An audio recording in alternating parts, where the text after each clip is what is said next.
So I'm sure that all the participants or the audience, they are well versed with the concepts of cyber law and how it is affecting the modern society. So maybe there would be, not maybe, of course, there would be a lot of information which is being repeated. So I hope that, we would take it as an opportunity to learn a bit more or create an enthusiasm on that. So why? Yes. Before we start, I would just like to look at the numbers. This is the number in January 2022 with regard to how many of us are using mobile phones. I mean, January 22, I mean, it would have changed, of course. And how many internet users are there? Then how many active social media users? That includes Facebook, Twitter, Instagram, WhatsApp, or Telegram, whatever. So you can see the number. The number is huge. I mean, it's in billions. So that normally we should, or logically, we should understand that anything which would impact this number is going to make a huge difference globally. And let us look into cyber law. You all have had a very good two sessions on what is cyber law. So I'll just go by very, considering the diverse audience group. Let us go by the very simple definition of cyber law, that any law which regulates cyberspace. So some of the thinkers or writers, they have funnily called that a paper law for a paperless situation. So cyber law is basically the law governing the cyberspace. And now, law, literally, this term indicates a very wide term. It's a very wide term, and it includes computer networks, software, data storage devices, then internet, website, email, and cell phone, ATM machines, etc. So whichever is in the virtual space, whichever is beyond our tangible concept, that is considered as a cyberspace. Something we can't touch, something we can't feel and move around. That is cyberspace. And when we talk about cyber law, generally it will look into four major areas. One is cyber crimes. Second is electronic and digital signature. Third is intellectual property. And fourth is data protection privacy. So generally, we have a tendency to think that all four of them would fall under one category. But when we look into each of them, I mean, you would have been looking into different elements of this in various lectures. We are not going to address all of them in this lecture, but you can see that once you listen to all those classes, you would see that when it comes to cyber crimes, there is several categorization. When it comes to electronic and digital signature, you have to learn about e-commerce and how digital signatures are being legally made valid. Then when it comes to intellectual property, you get another set of issues, because intellectual property as such is an intangible property. So you have to regulate an intangible property in an intangible medium. So talk about confusion or talk about application of principles and its issues there. Then you have the data protection and privacy, which again talks about how the data as such needs to be protected, because data as such is not protected under IPR, and stealing of data would result in a cyber crime. So there might be overlaps in these major areas, but what we have to remember is that these four categories, I mean, these are general, broad categories. It would have its own legal implications. Then, as I said, this cyber law, we cannot just call it. I mean, in India, we only have Information Technology Act, which would be directly applicable to the digital space. But it is not just that IT Act. It also talks about, I mean, the other laws which will have an implication of cyberspace is intellectual property, contractual law, jurisdiction related law, data protection law, privacy and freedom of expression. Basically, you have elements of constitutional law there. So a mixed group of legal principles, a mixed group of legislations will fall into this wide pit called cyber law. And it has to talk about, I mean, it's not just regulating it, it also needs to manage and control the digital circulation of software, information, online security, and e-commerce. So, I mean, the relationship between a customer and a bank is basically a contractual relationship, but that contractual relationship would inherently have an online security relationship, storage of data relationship, e-commerce relationship. So these layers are interlinked and what we say layered in a multiple manner that it would take some time for a normal person to understand. I mean, there are experts, there are technological experts who can immediately draw the line between and identify which belongs where. But for laymen or common people like us, we need to understand that it is an interaction of all these elements. And this increased e-commerce mandate. I mean, 1980s and 1990s, we all know. I mean, even being a developing country, we all know from the year 2005 how much our market has changed with the arrival of a digital or an online platform like Amazon, Flipkart, how much price has reduced on many items. So this e-commerce has invaded, and post-COVID, where we are relying more and more on online relationships, or where the government itself is promoting digital payment, all these factors come in into a come into a very big or a crucial picture. So we have to understand that cyber law or cyber security law vary from country to country and from respective jurisdiction to jurisdiction. Then including the remedies, they vary with each other. So for example, one of the best data, experts say that one of the best data protection law is in UK. And yes.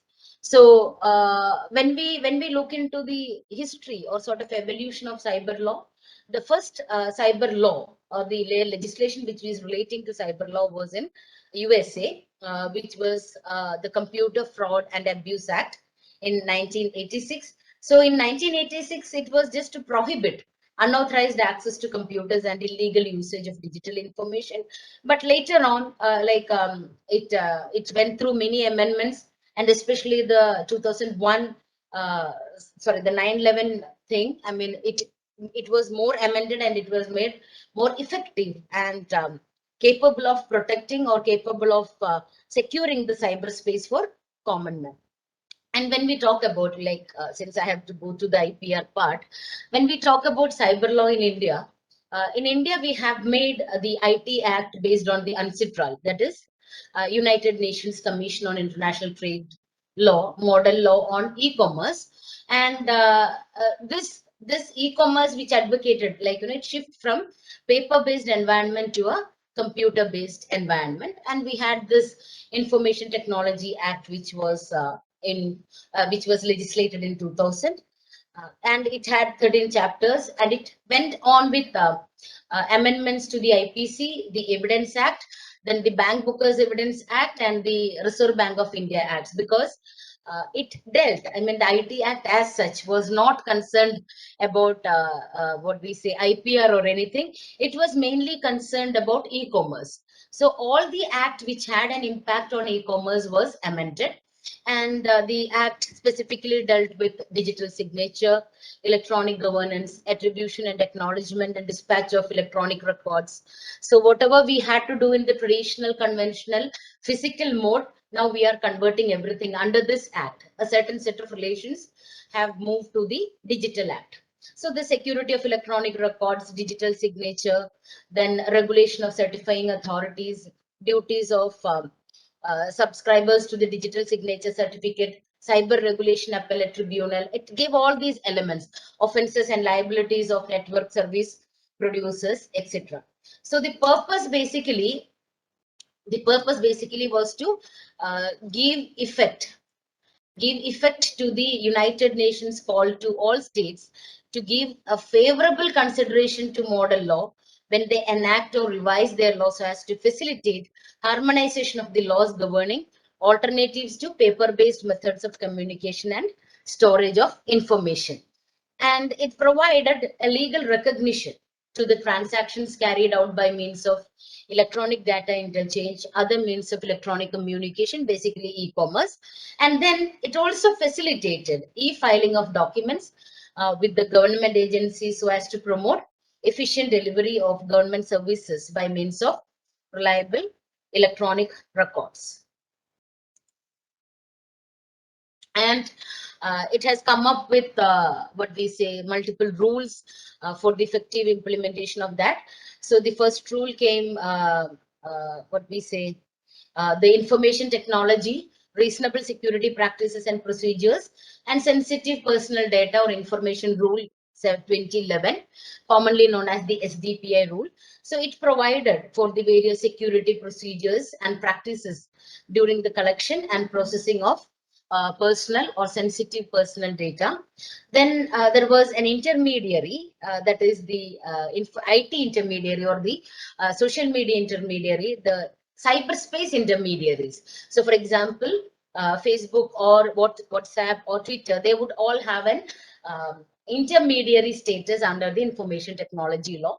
So, the first set of rules which governed the intermediaries came in 2011 with and it looked into the implementation of reasonable security practices or procedures for securing the computer resources and information contained therein.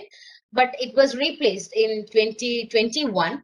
I'm sure like it was during the COVID time, and one of the reasons for that replacement was the increased use of OTTs. And before we go there, let me just list out the previous one. In information technology, information security practices and procedure for the protected system 2018 rule, it looked into the organizations that have protected systems. This is defined under the IT Act to implement various information security measures. And then, as I said just now, the 2021 intermediary rule, which looked into the regulation of OTT and also created a code of ethics for digital media. And the purpose was to ensure an open, safe, and trusted internet and accountability of intermediaries, including the social media intermediaries to users and in tune with the changing requirements. Like the government was quite concerned about the type of data which was being made available in these platforms, and especially in the COVID context, fake news, fake alerts, all of those what we say the we also used to get so many forwards. I mean, the number of forwards we would do, we could forward to all our contacts. But after this 2021 intermediary rule came in, you may have noticed that if it is a like an item which has been forwarded many times, you cannot forward it to more than one person at a time. So you have to select one person, forward it, select the next person, forward it. This was a security measure which was introduced in this 2021 intermediary rule. So it has regulated the what we say uncontrolled transfer of information, whether it is fake or real. It was more regulated, especially in the digital context. Now, this we have just discussed earlier. I would like to move on to the concept of cybercrime, because once I can only go to the IPR area if I link it to the cybercrime. So in the previous 20 minutes or 15 minutes, we just had a quick revamp of what you have learned in the last 2 days, or what you have prepared yourself when it comes to cyber law. So cybercrime as such is not defined in our IT Act, but it has been described as, I quote, offenses that are committed against individuals or groups of individuals with a criminal motive to intentionally harm the reputation of the victim or cause physical or mental harm or loss to the victim directly or indirectly using modern telecommunication networks such as internet, chat rooms, emails, notice boards and groups, and mobile phones. That includes SMS, short message services, and multimedia message services. So this is a definition which was proposed by Dr. Debradi Haldar and Dr. Jay Shankar in their book on cyber crimes. And Professor S.T. Vishwanathan, he in his book on Indian cyber laws with cyber glossary, has said a cyber crime can be any illegal action in which a computer is the tool or object of the crime, that is, any crime, the means or purpose of which is to influence the function of a computer. So I just want to say that a computer need not be a desktop. I mean, senior professors here would know that at one point, many of our government officers had a post called computer. I mean, someone who computes was called a computer, but in this context, any electronic device which is capable of carrying out digital actions would be considered as a computer.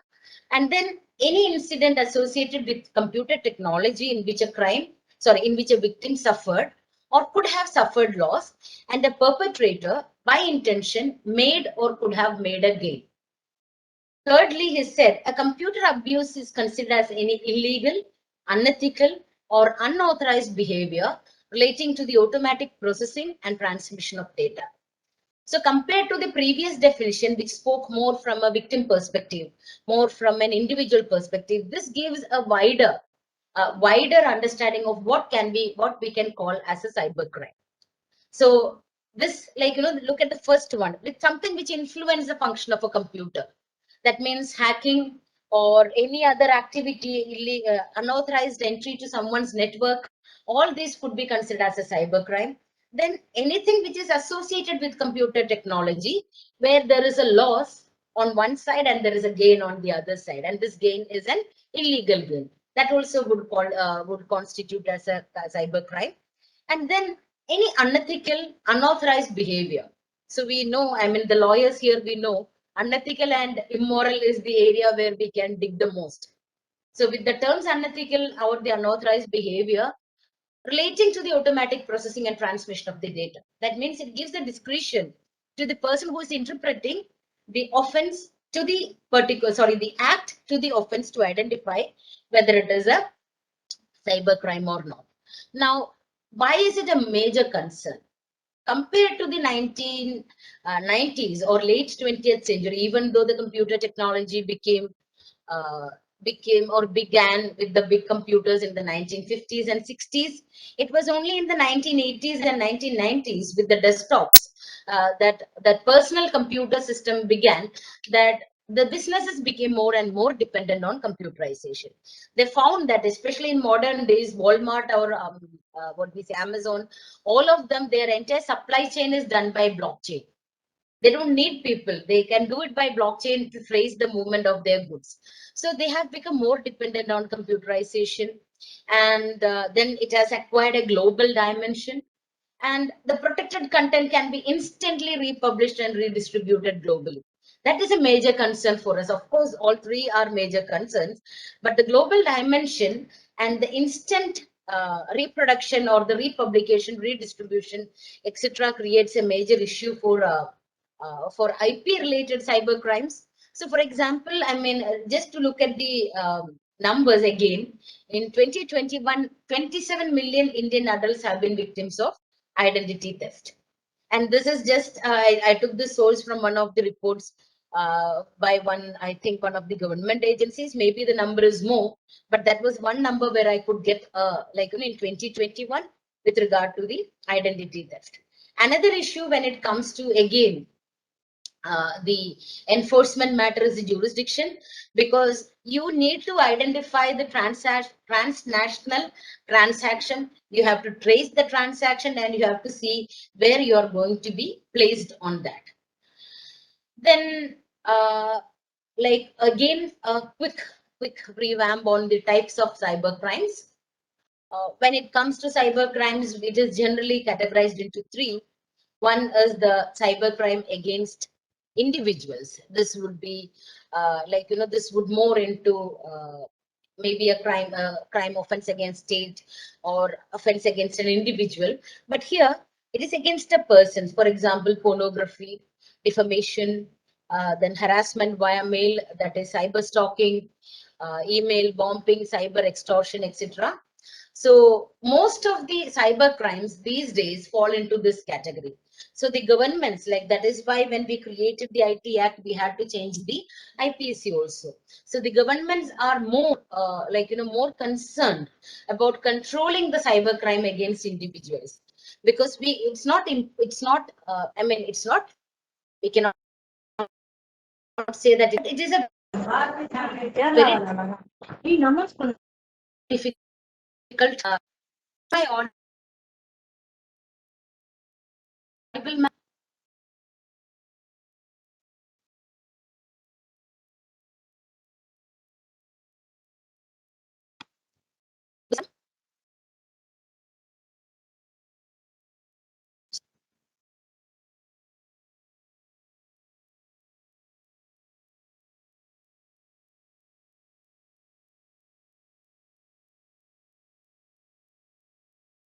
Kavitha ma'am, I think there's some disturbance as far as the network connection is concerned. Okay, now it's The yeah. network Yes. at times the voice is not getting. Sir, we are facing a adverse climatic conditions, sir. That's why. It's raining heavily, sir. That's why. Eh, it doesn't matter in the mobile if it is raining or lightning. No problem. We carry It conducting does this. happen as far as our connections and connectivity is concerned, sir.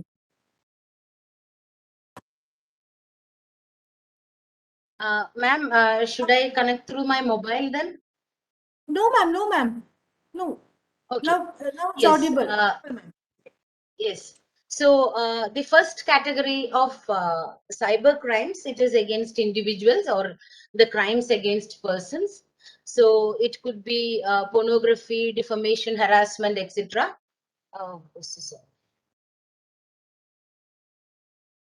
Then then we have the offenses which are against.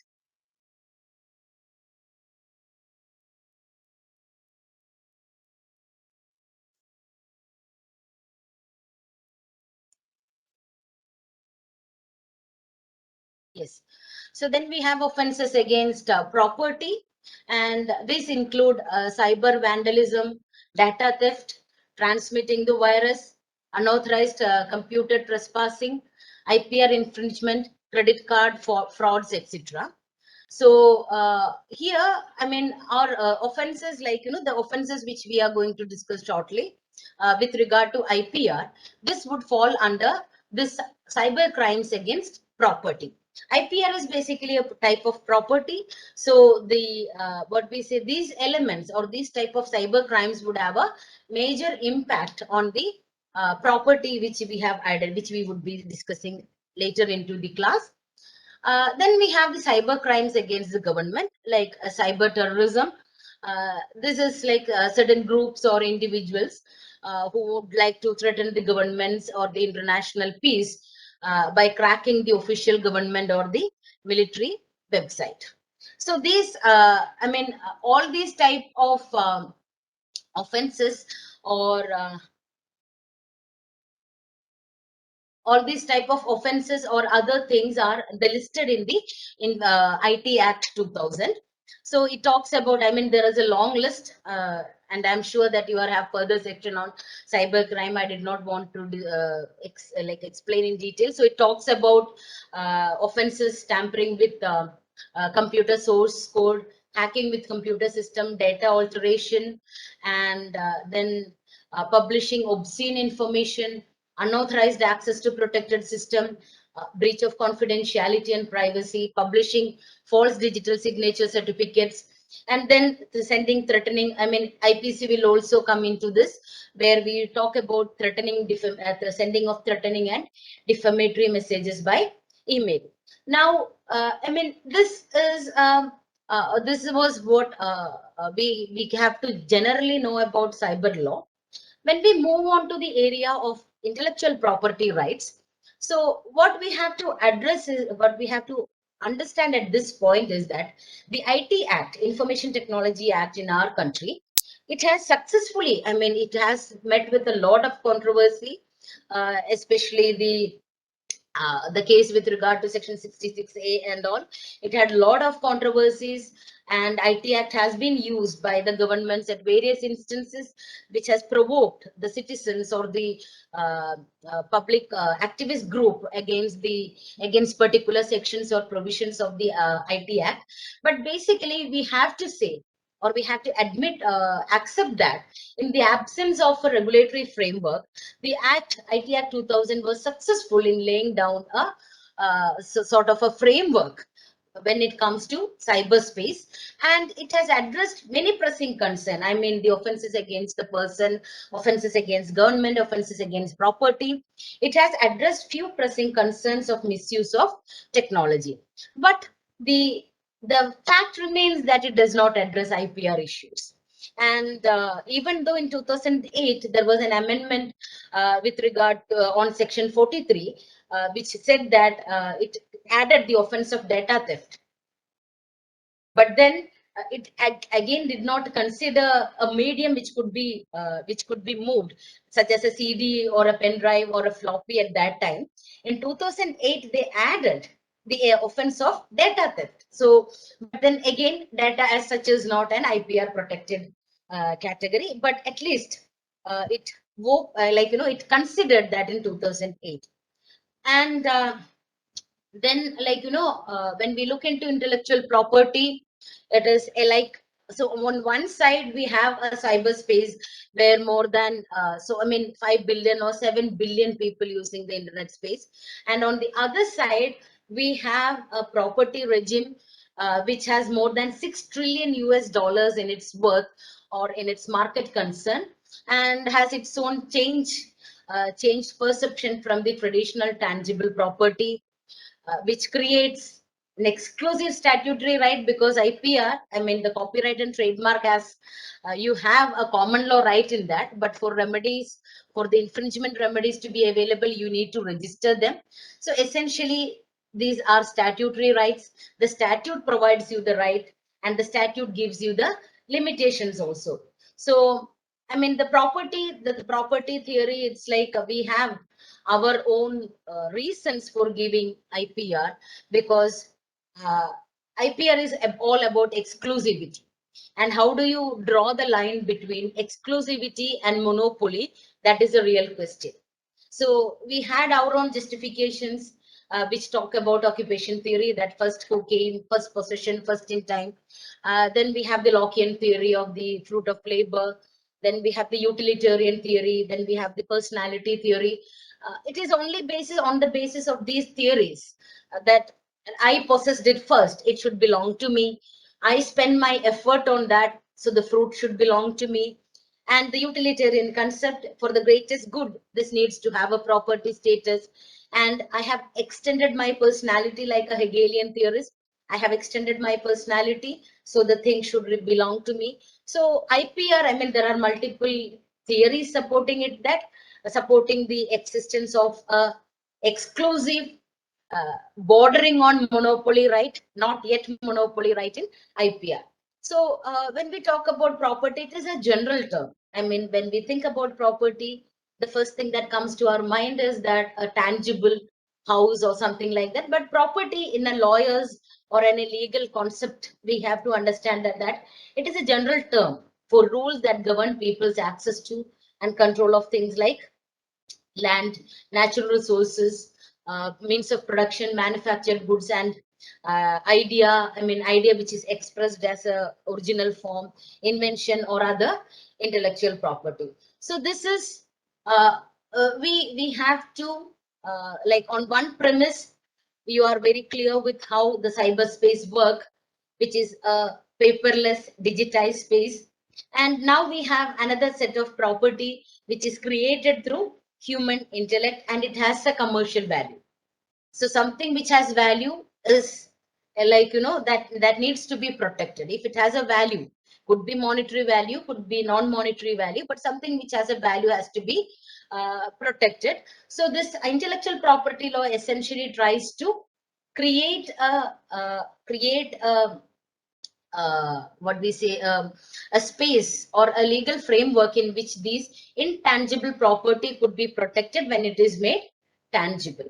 So the WIPO convention has defined intellectual property as it would include the rights relating to literary, artistic, and scientific work, performances of performing artists, phonograms and broadcast, invention in all fields of human endeavor, scientific discoveries, industrial designs, trademarks, service marks, commercial names and designations, protection against unfair competition, and all other rights resulting from intellectual activity in the industrial, scientific, literary, or artistic field.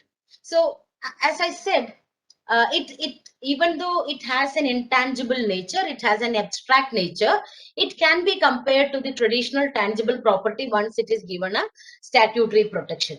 So it can be assigned or bequeathed, or it can be the trespassers can be held to account, and the owner gets an exclusive right to exploit. It is on this ground, that what we say, we are going to look into the cyberspace. So when we cybercrime or cyber law with regard to IPR. So when it comes to IPR, even though in tangible form, I have as an IP owner, I have all the traditional tangible rights to protect my property, to sell my property, to use my property, to prevent others from trespassing on my property. And it has that it has a very huge impact on a nation's development policy. I mean, those who have heard about IPR, or those who are looking into IPR, you all would know how the World Trade Organization, by including TRIPS under its purview, has made it as a global issue. So before TRIPS, we had only some standard setting documents, some standard setting conventions, like we had a Paris Convention for industrial property, and we had a Berne Convention for artistic property. But the countries were only mandated to follow the what we say, the general principles with regard to the protection of IPR under those conventions.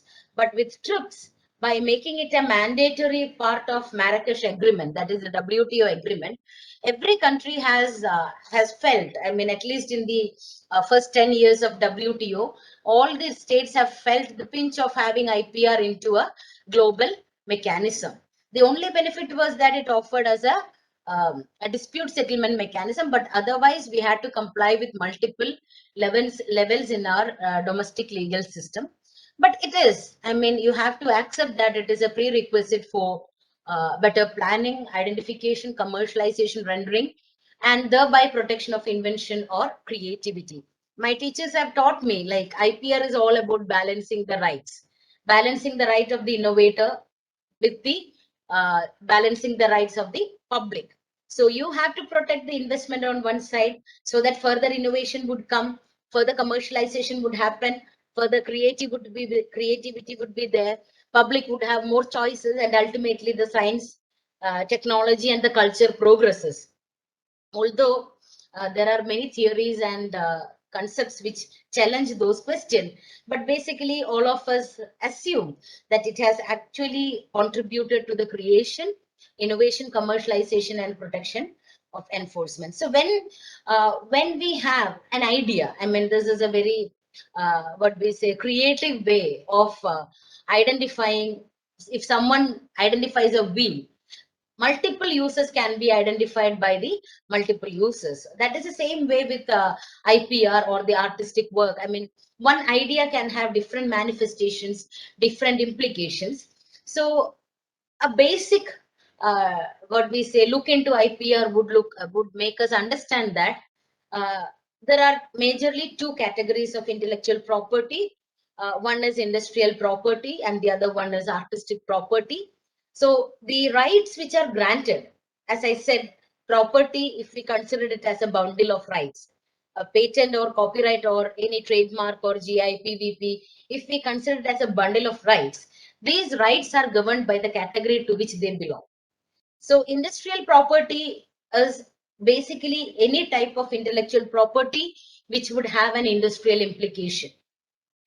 So we have copyright, trademarks, industrial designs, geographical indications, plant variety protection, farmers' rights, trade secrets, semiconductor chips and layouts, all falling under the industrial property. And then we have the second category, that is the artistic property, basically the copyright and related rights. So here related rights are the performers' rights and other rights, broadcasting right, etc. Now we are going to link this what we say, an intangible form of digital space, or something which is only existing virtually, to a regime which is basically considered as intangible. The protection is only for tangible property, but still the value of the tangible property lies in the intangible intellect which we have contributed to that particular product. So uh, the intellectual property regime is evolutionary. It has evolved. It has evolved according to the technology. It has evolved according to the type of things which came into existence. So, for example, in the 19th century, IPR was basically about, or the IPR was granted to those things which were created by human beings. An artist painting a picture, or a singer singing a song directly to the public, or an invention which comes out. But suddenly, especially in copyright, a new technology came up which actually challenged the traditional understanding about copyright, that is photography. When the photography, the still picture came into existence, the question was actually there. I mean, it was not created by a human being, of course. A human being pressed the button, but the picture was created by a machine, a camera. And whom do you call the author, whom do you call the owner? So the experts, the jurisprudence or the jurist at that time very clearly said, okay, let us not get too confused with that. Let us say the person who caused that still picture to be created, let us call him the author, let us call him the owner. And because they accepted the motion picture, sorry, the still picture, when it came to the cinematography or the moving picture, it was very easy for them to adapt. They initially they protected cinematography or the modern film cinema which we see, they protected it as motion picture. That means pictures which moved. So IP has tried. I mean, once you have this idea that even if it is created by an external device, the person who caused the particular thing to be called an author, it created a huge base, even which we apply in cases of artificial intelligence in these days. We have so many works created by artificial intelligence. We have short stories being written by artificial intelligence, which actually go to the national level competitions and national level awards. In Japan, one short story written by an AI actually reached the final stages of selection. You have an AI program studying the brush strokes of the great artist Rembrandt and creating a new image or a new picture which is exactly following Rembrandt's brush technique or the shading technique, etc.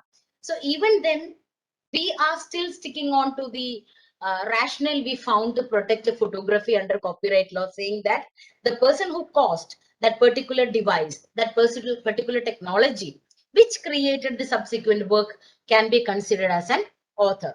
So when we look into the evolution of IPR, I mean, it began in the 15th century with patent, or the 14th century with the copyright or special statutes, etc. When we look into the evolution of IPR, the nature of the rights, especially how, the set of rights granted, how to exploit or control the products of one's creativity and innovation, it has remained relatively constant. And the manner in which by which they are expressed and exchanged is constantly adapting to developments in the underlying technology. So on one side you have a relatively constant set of rights, and on the other side you have an evolving concept or an evolving regime which can take in these new technologies coming in. So this a traditional IP which was challenged by the printing press, phonogram, radio, television, broadcasting, cable, satellite transmission, video cassette records, CD, DVD technology, and even the internet. Even though it has affected both the form and the substance of intellectual property rights, it has been successfully incorporated into the IPR.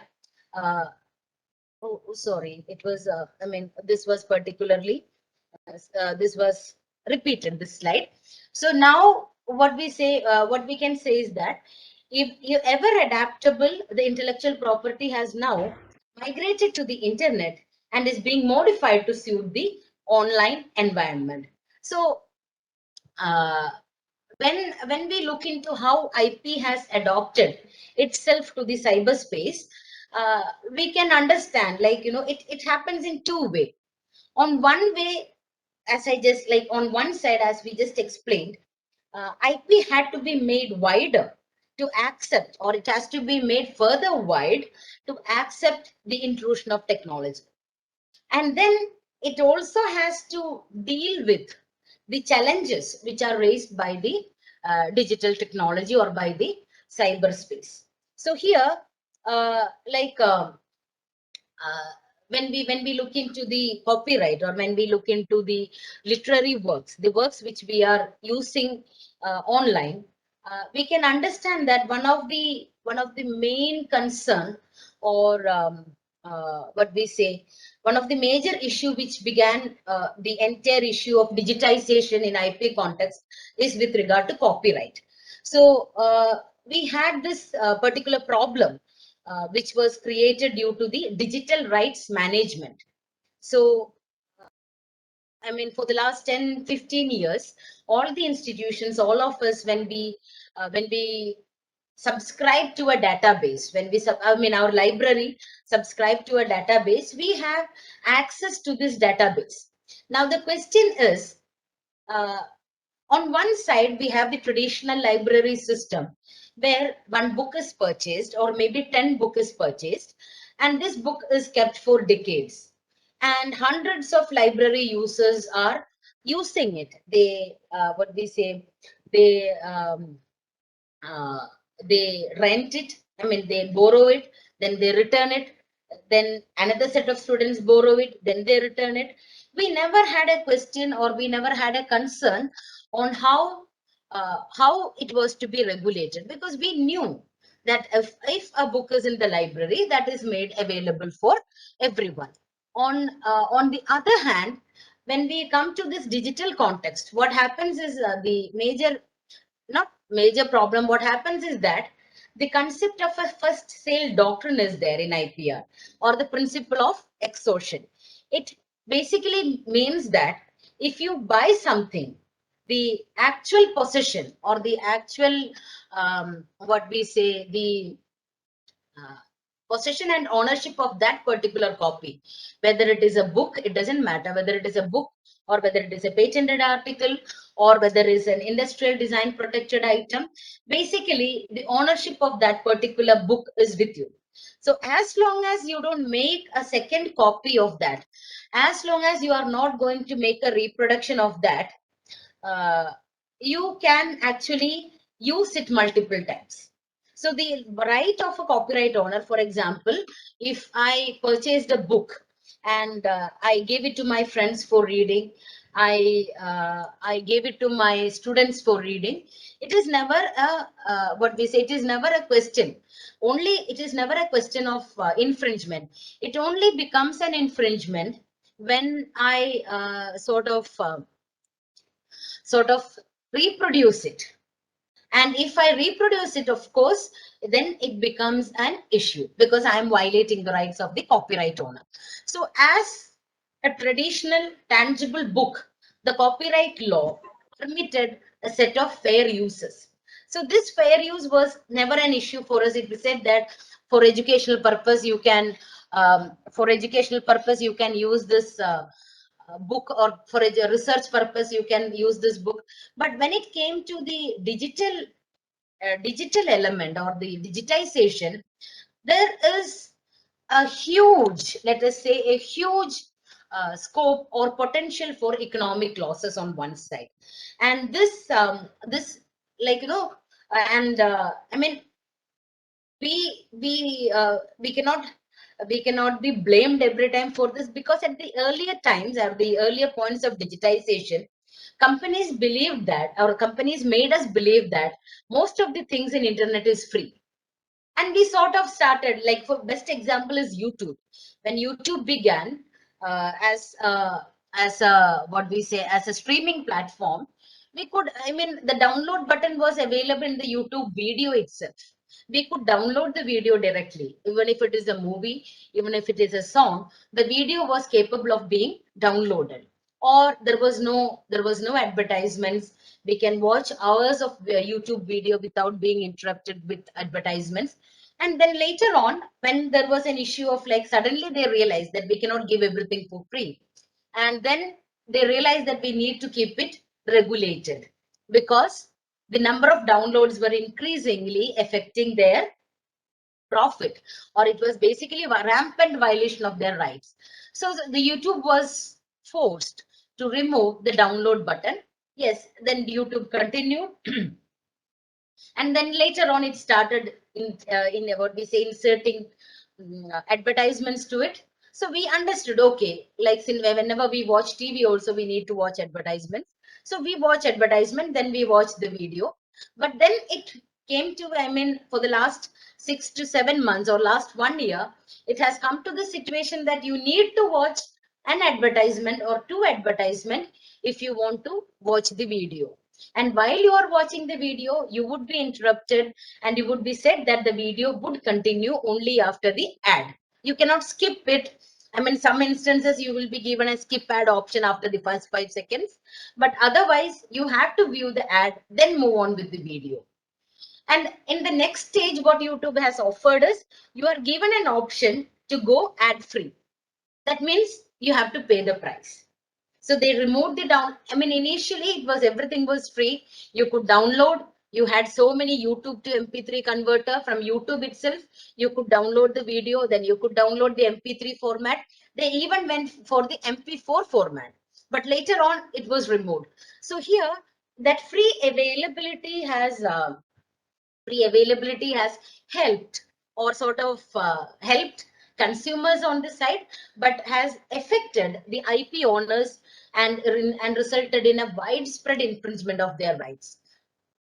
Then we have the other category of IP coming in, or the other perspective of intellectual property coming in, where the computer programs. So even though it was added to our law in 1980s, it was only in 1996 and 1998 that we had more and more clarity on how computer programs would be protected.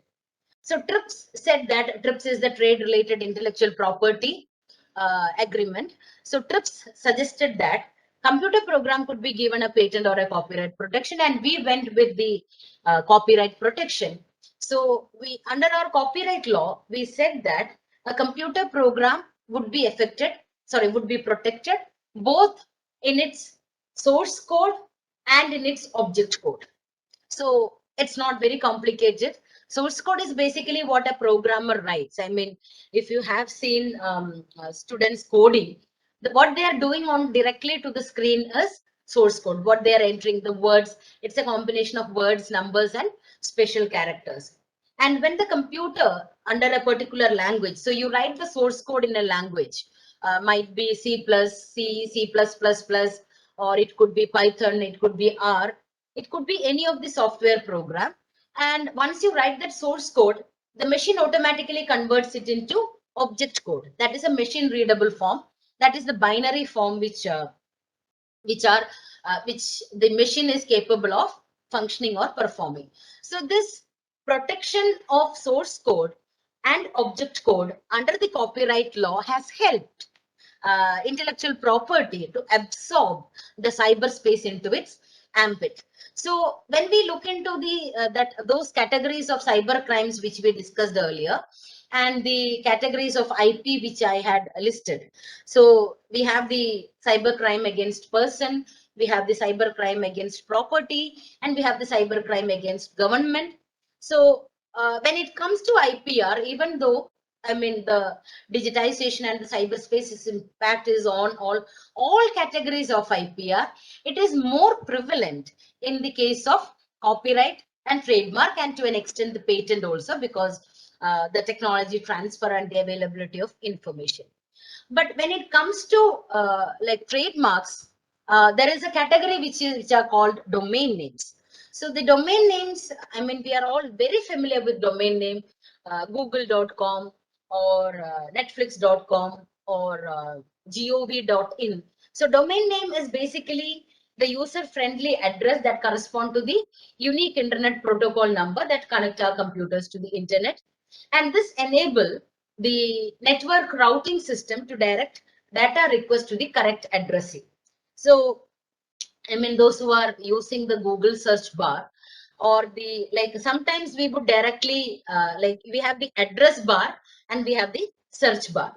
If we are very familiar with the, what we say, very familiar with the website which we want to go, we will directly type our, that domain name in the address bar. Address bar would come at the top of the screen.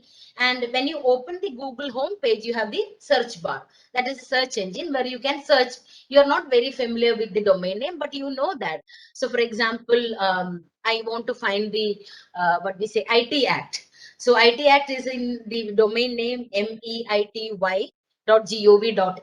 So I am a bit confused with regard to the exact domain name. So I'll just type IT Act PDF version and it will automatically take me to the concerned domain name. So domain name has a major role in the digitized commercial context. I mean, Amazon.in is what all of us remember. Flipkart.in is something which we remember. So we don't have to go to Google and search Amazon. We directly type the Amazon address in our address bar, so domain name in our address bar, and we directly go to that particular website. So the domain name has become, in the digital space, it is almost same as a trademark. I mean, you identify a particular web page with its domain name, and it has its own technology behind it, because like, you know, it would be a combination of numbers, which is not easy for us to remember. So the name which we have will automatically correspond to the unique internet protocol number, and this will directly take us to the direct data request. And this is where the most cyber crimes happen when it comes to the IPR.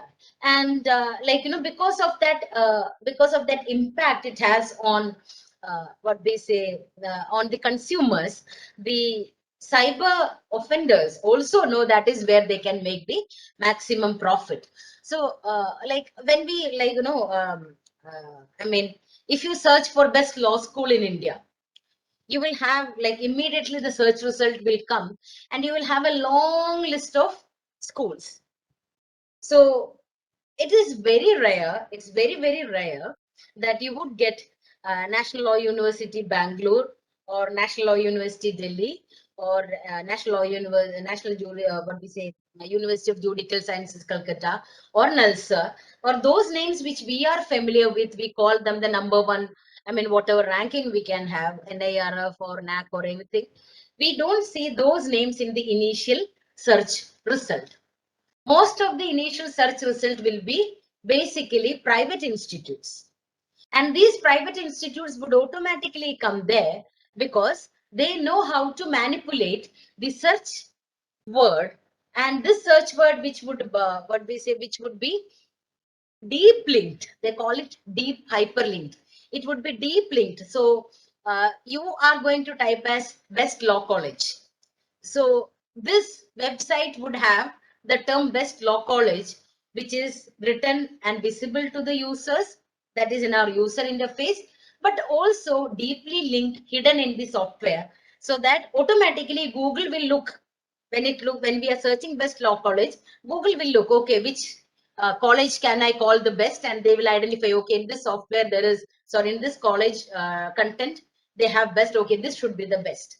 Because machine is not intelligent as such. In your AI class, you will be learning about deep learning and machine learning and other things. But as of now, the Google search engine would immediately link it to the tags. We call it tags. And these tags would reflect your search engine. So then, I mean, it is up to us to decide whether that is the best law college we wanted. So our user discretion would come at that point. And these domain names are, like, you know, they are very similar to trademark, and it is also protected under the IPR system. Now when we, like, I'm sorry, I forgot to change the slide. When we look into the cyber crimes which are related to IPR, as I said earlier, there is no specificity as to, like, specific or express mention or exclusion of IP issues or protection of intellectual property under the IT Act. But I mean, we have to accept that there is a lot of infringement which takes place through the cyberspace. So the IP infringement majorly in the cyber context include trademark infringement, copyright infringement, patent infringement, etc. Then and like on one side, We have the IT Act, which does not talk about the IP issues and protection. On the other hand, we also have the IT Act, sorry, in IPR Acts, that is basically the Trademark Act or the Copyright Act or the Patent Act, which is also very silent on, very silent or like expressly not speaking about the cyberspace related crimes or cyberspace misappropriation of intellectual property rights. So basically, both the regimes are a bit, what we say, a bit silent, not bit, quite silent on how it would happen. Now, when we let us talk about what we say trademark, like I have combined trademark law and domain name infringement into one category. The first type of IP infringement or intellectual property infringement can be called as cyber squatting. So cyber squatting basically involves the use of a domain name by a person with neither registration nor any inherent rights to the same. So sometimes I'm sure you would have read in newspaper, that some people, someone had registered Google, and Google had to settle out of court and buy back that particular domain name from them. So this cyber squatting is the most serious kind of trademark or domain name infringement. And this domain, what happens is that once they register these trademarks or these domain names, they sell these domain names and trademark back to their original or uh, trademark owners or third parties at a high profit. So there were multiple cases like yahoo.com versus Akash Arora. Then we have the Marks and Spencer's case, and we have the Tata Sons Limited versus Arno Palem. So in all these cases, what happens is that uh, we call it squatting, cyber squatting, because you are essentially sitting on someone else's property. So Google had registered their trademark, Tata had registered their trademark, but what happens is that if they have, if they failed or if there was some lacunae in keeping their domain name registered, a third party can easily go and register that domain name. Or the way we try to passing try to infringe the trademark, like the similar mark, for example Bisleri, Bilseri, etc. So here the squatting happens. Squatting means you are sitting on someone else's property, and this what we say, uh, this has resulted in a lot of disputes globally. Now the point is that when you have to file a complaint against, We cannot see you. pardon? We cannot see you. Oh, am I visible now? No. Okay. Oh, it's okay. I'm so sorry about that. So basically, what happens is that if there is a complaint against, I registered, for example, Tata's name. I mean, there was one domain name, like anything which would relate to. It's not just Tata.com. It could be TataSons.com, or it could be Tata and Company Limited.com. So if I'm registering such similar domain name, which would adversely impact Tata's what we say legitimate rights, and Tata company files a complaint against me, then the company has to prove, I mean, for it is their responsibility to prove my dishonest intention, lack of legitimate right and interest, and similarity of domain name with the trademark. So this is basically one way of what we say commercially blackmailing the legitimate trademark owners or the legitimate potential domain name owners, and a very good way of me getting a lot of money out of that. So I mean, there were 2 3 instances in, I think, one student or some, I mean, he was early career person. He's registered the Google mark, and he was paid a huge amount. And in one interview, he said that he donated it to I think it was Sri Ravi Shankar's fund or something like that. But he made a lot of money. Now, another way in which cyber squatting happens is reverse cyber squatting. So here it is again another method of claiming the domain name, but here the trademark owner is trying to secure a domain name by making false cyber squatting claims against a rightful owner.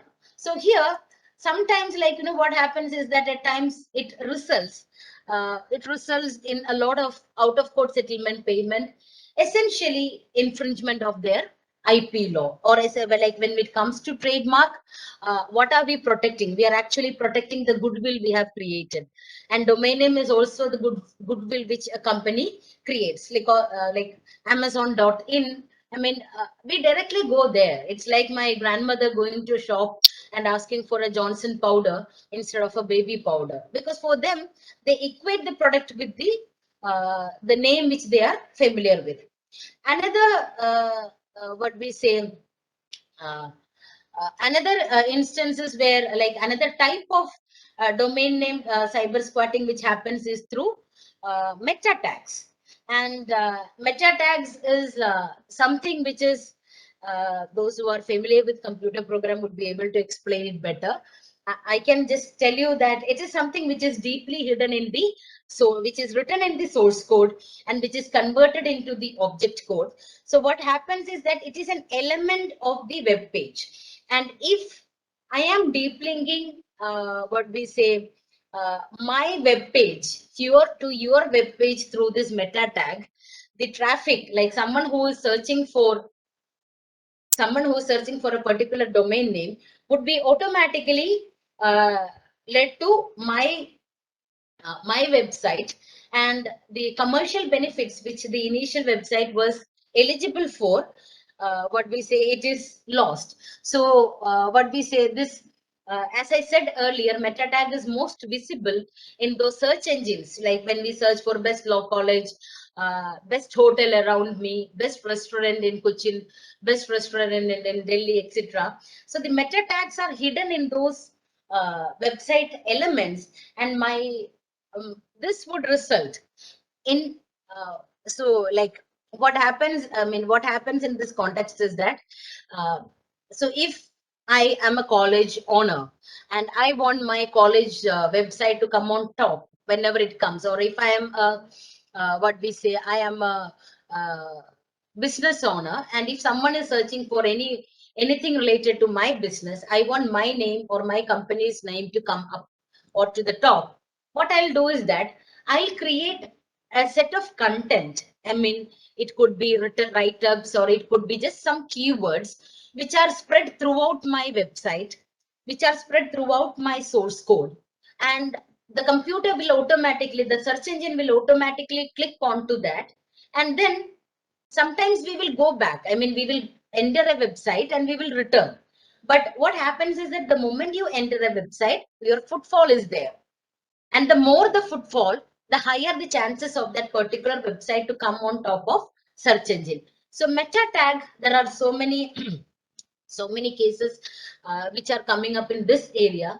Meta tag is one way in which the cyberspace is misused by a long a set of what we say commercial uh, practices, or the bad faith practices, which is resulting in infringement of a legitimate IP holder. So, as I said, there are many cases in Google versus Raja Ravinder. He's what we say, he registered the domain name googlenetbiz.com. And the WIPO, it was decided by the WIPO panel. The panel found the registration in bad faith and asked the defender to give back the what we say, give back the domain name back to Google. And similarly, in this Akash Arora case, the court in 1999 itself, the court identified that this is, you're all familiar with this case, yahooindia.com. The case was with regard to the domain name yahooindia.com, but the most important part here is that the court identified that the domain name serves as the same function of a trademark and is not a mere address but is entitled to equal protection as a trademark. So we can say that yahoo.com versus Akash Arora was the point in Indian judicial system where we have started protecting the address, the domain address, in the same category as a trademark. So that means the infringement remedies or other remedies which are available to you as a trademark owner will be available to the available to the domain name owners also. Same was the case with Marks and Spencers. So here also they registered a trade name. Then in Tata Sons Limited versus Arno Palam and another, this is a 2013 case. The domain name was with regard to www.tatainfotech.in.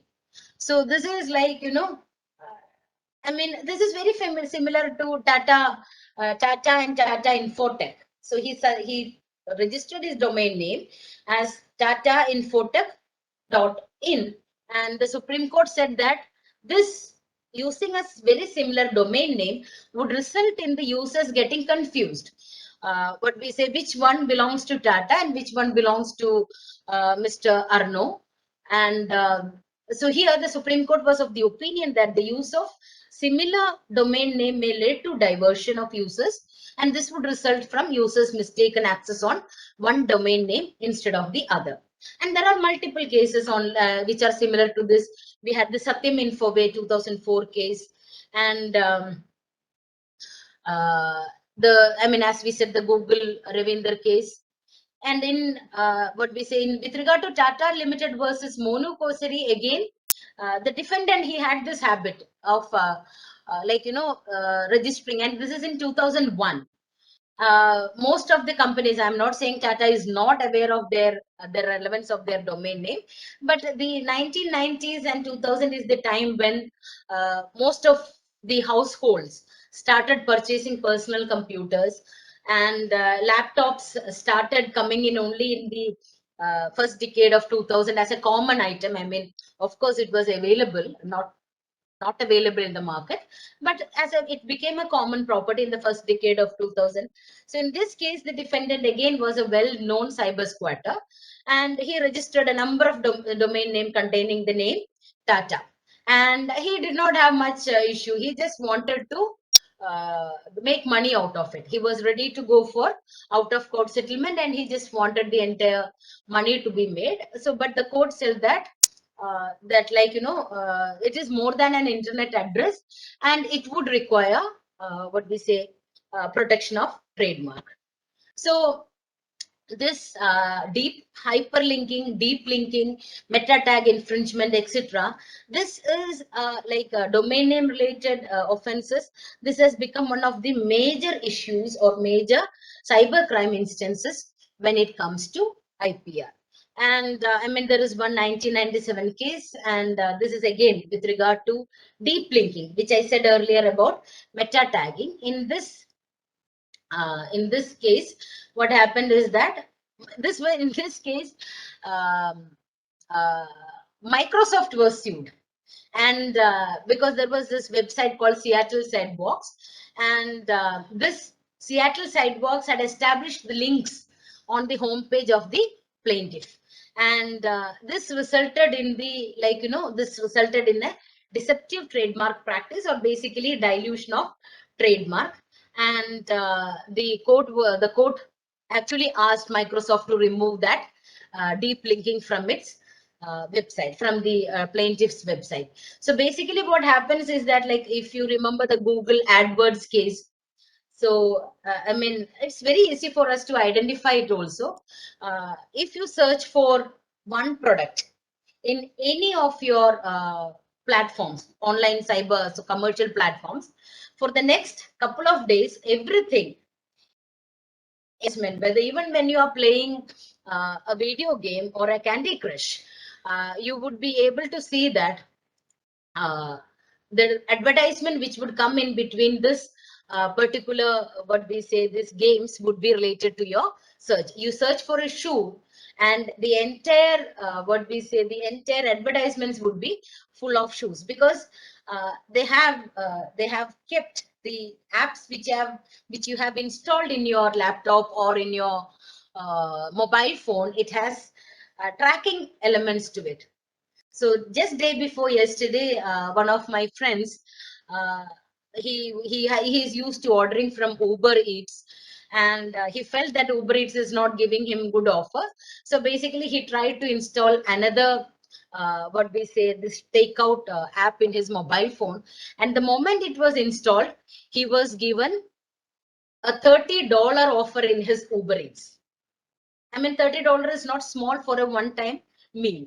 So that means there is tracking apps or tracking tags in your app, which helps the app owners to trace your activity. So that goes for the advertisements also.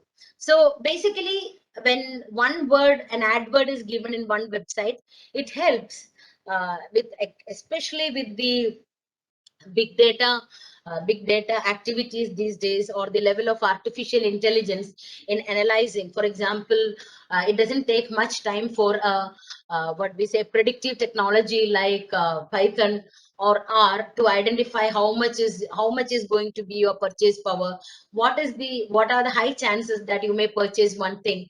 So all these type of all these type of IPR encroachment, or we can call it trespasses, happen in cyberspace. Now, I mean, this is generally what are the cyber crimes related to trademark. Now we are moving on to the copyright related cyber crimes. When we talk about copyright related cyber crimes, we have to remember, I mean, when trademark performs the function of identifying the origin or identifying the product origin, copyright protects a certain set of works. And the subject matter of copyright, as most of you are aware, it basically protects literary work, artistic work, musical work, dramatic work, computer programs, cinematograph work, sound recording, photographs, etc. So our Indian Copyright Act is in 1957, and it has already protected computer program as one of the subject matter of its protection. So when it comes to copyright, you have to remember cyberspace creates two set of problems for copyright law.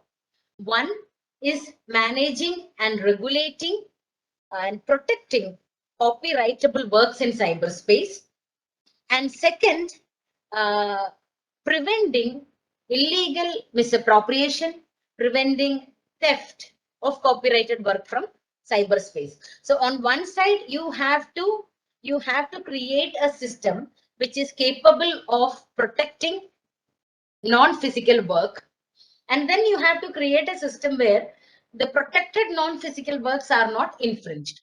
So adding computer programs to the computers of copyright protection is one of the major steps that actually helped copyright and inadvertently IPR to deal with cyber crimes. So, like in a physical copy, when we have the infringement by photocopying, please remember the Delhi University photocopy case, or the Microsoft case against those commercial establishments in Nehru Place in Delhi.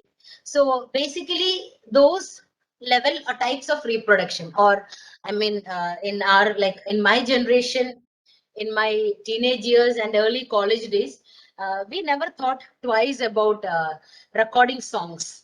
I mean, I'll take an empty audio cassette and I'll take it to a video shop, or later on CD shop, rental shop, and I'll just tell I need these type of songs recorded. I was never concerned whether I'm going to purchase an original cassette. If I wanted A.R. Rahman songs, okay, I'll just say, okay, A.R. Rahman songs, please record it in this one. I was not concerned about the violation of copyrights in that. So physically copying was very easy. You can record it. So when a movie is released, the audio cassette may have the songs of only one movie. So there would be repeated songs, male version, female version, etc. But when I am recording it, I can maybe record more songs into it because I can choose. So here the piracy or the what we say, the physical copying was quite easy. Photocopying was quite easy. But then you keep it into a digital space. When we talk about copying or reproduction in a physical form, we have the principle of scarcity.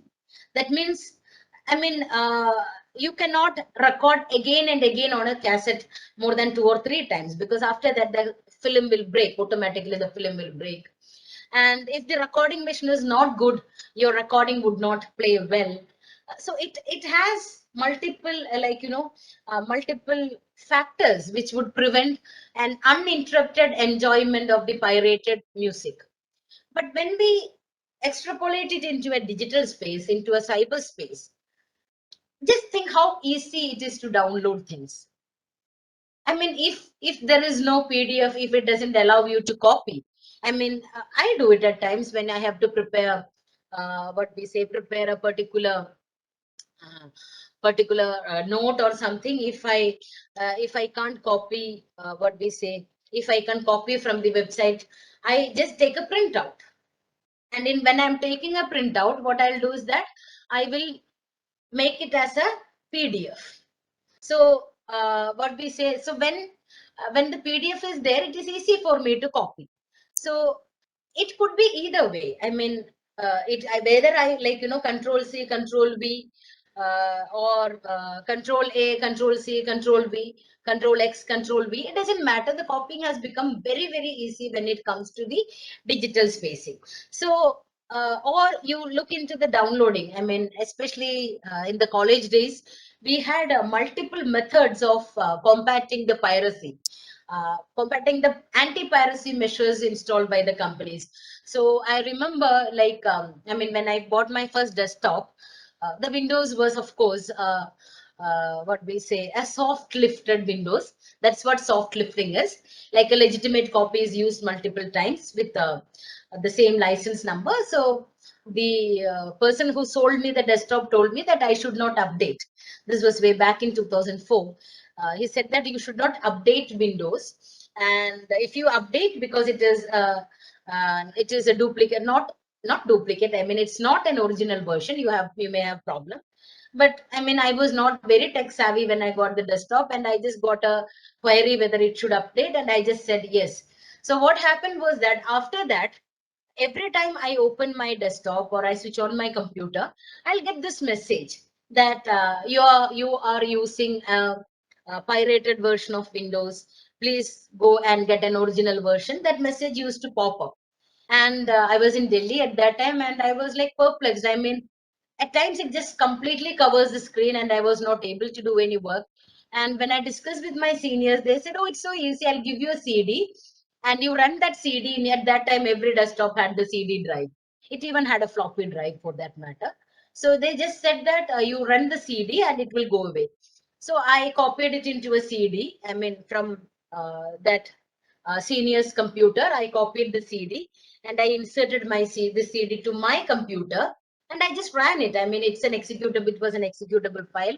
I ran it, and automatically my Windows activating notice went off. So I actually wrote, I mean, we had those markers on which we write the CD on. I wrote anti-Windows activation software. I mean, we had methods of blocking the legal owners of a software by using another software. So the piracy of softwares, that was one of the major issues which was found out, which was felt by the copyright owners when it came to, software owners when it came to the cyberspace. So it actually happened in three major routes. One is soft lifting. Basically, illegally licensed software program is installed or copied in violation of the licensing agreement. The multiple, I'm sure many of us use Microsoft Word. We all use Microsoft Word with a bracket to be activated. So what I do is that I get the previous version of Word. that means like at least it will be cheaper in price and I won't get the constant activation notices. But then that is soft lifting. Like since I was in Delhi for such a long time, I mean, for almost 10, 12 or 13 years, all my Word and Windows were soft lifted. Like I pay 500 rupees or 350 rupees and I get the Windows installed. I get the Microsoft Word installed. It was only after Microsoft Word 2019 that, like, otherwise we could, I mean 2006 Word or 2012 Word, even 2016 Word, we could work on the soft lifting.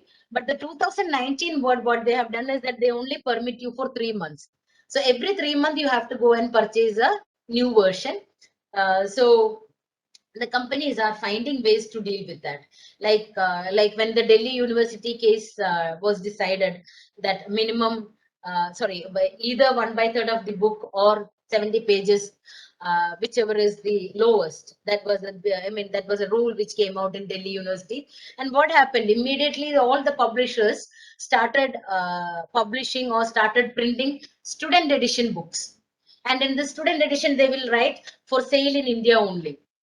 So the 3,000 rupees hardbound book would be available for a paper as a paperback for 400, 500, 600 rupees as a student edition. The paper quality would not be as good.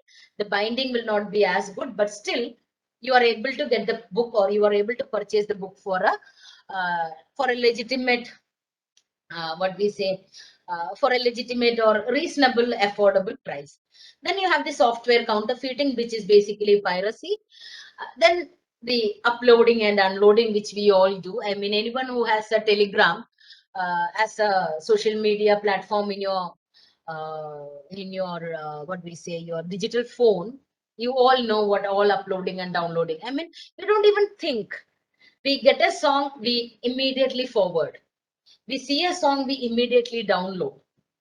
We don't think about fair use. We don't think about is it violating someone's copyright. We are not concerned. So this piracy happens. I mean, when it comes to copyright law, the piracy happens basically. The most commercially impacted, affecting ones are soft lifting, then software counterfeiting, and uploading and downloading. So just a second.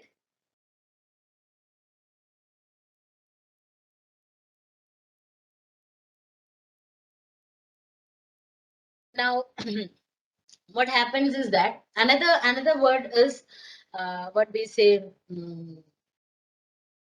Um, Another way of piracy that happens is that earlier, at least, we used to go to a shop. I mean, Microsoft had filed cases also against these shopkeepers, but now most of them are available in internet space itself, and we download these softwares and then we share it with others without thinking. I mean, the previous technological obstacles, like the writing on a CD or the space on a CD at that time. The CDs used to have only 700 MB or like a 300 MB, 400 MB limit. Now you get 2 terabyte, 2 TB, 3 TB hard disk, and you carry around thousands of movies with you. You can carry around thousands of softwares with you. So this downloading and uploading of softwares using compilation CD or distribution via internet without the permission of the copyright owner is also a major cyber crime related to copyright. So, I mean, when we think about the rights that are being violated, of course, the rights of reproduction and databases and the protection of the database, the compilation, all of them is affected. Now, as I said, the copyright law under Section 2 FFC protects computer programs. So, as a computer program is considered as a literary work, the infringement remedies under Section 63 is also available to them. So, if you alter a computer program, or if you alter another what we say digital work of another copyright of a copyright owner, you are essentially working on the cyber crime. But then again, Napster's case was one such instances where this what we say the cyberspace, it spoke about peer-to-peer sharing of what we say music files in USA, and I don't know how he was courageous enough to do that. So basically, what he was just an intermediary, but he was made responsible for the piracy of musical work. The entire music industry, Universal and all the huge studios, actually went and filed a case against this particular company, and they went bankrupt. They had to pay huge fee as fine, a huge amount as fine, and they went bankrupt. So that is one instance where the court found a digital activity to be a cyber crime. And there was another case, the Google Books case. Like when you search for a literary work, you may not get the entire work, but you will have a Google book. You can view select pages in that. So the Google actually did it as a major community college program in US. I'm not going into the details of the case, but what happened was that in what we say in that case, Google when it scanned all those books, as a part of what we say. Let me just check whether I can get the case. Yes, when it actually scanned and stored it for the library use, it actually was identified as a what we say a cyber crime or a copyright violation. But they were not caught, or they were not made responsible, because they tried to make it a restricted access through what we say through controlled access and controlled download or downloading or reproduction methods. Another area in which copyright has really met with sort of a huge debate which is going on is with regard to uh, the educational database which our libraries have uh, what we say have taken a subscription of. So sometimes what happened is that if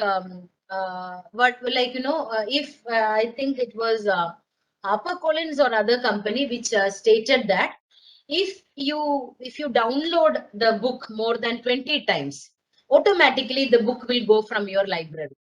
So most of us have been we are all familiar with Kindle, the Amazon reading app, and nowadays they have the Amazon Audible app, which is the reading. An audio reader app. The book will automatically get read to you. So Kindle, one time it happened to me again. The way technology affects all of us is quite interesting. So in that case, what happened was that I had hundreds of books, and to be frank, half of them were pirated books. I just downloaded them from internet without looking into but then I did not reproduce it. It was for my research purpose only. And one fine morning when I opened my Kindle, all the books were deleted.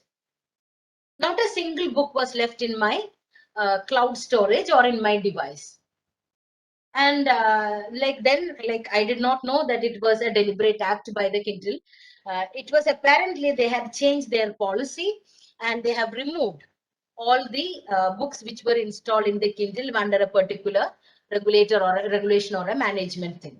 So when we actually look into the digital resources, what these copyright, we have to talk about the other side also, right?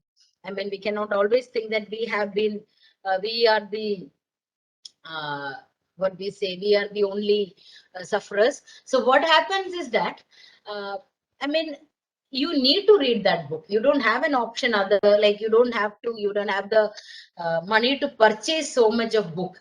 And the question is whether they allow you to store the book.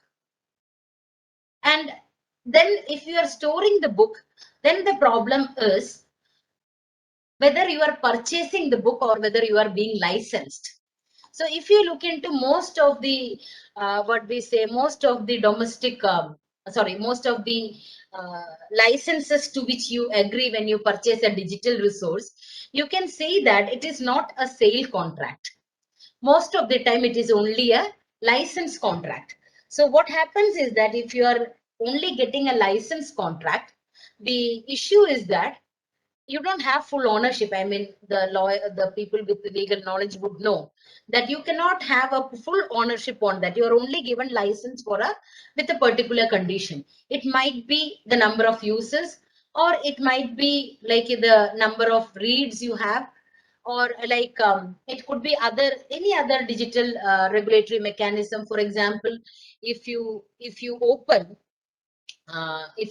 a, I think Hindu these days, the Hindu newspaper, they only allow you to read limited number of articles a week or a month.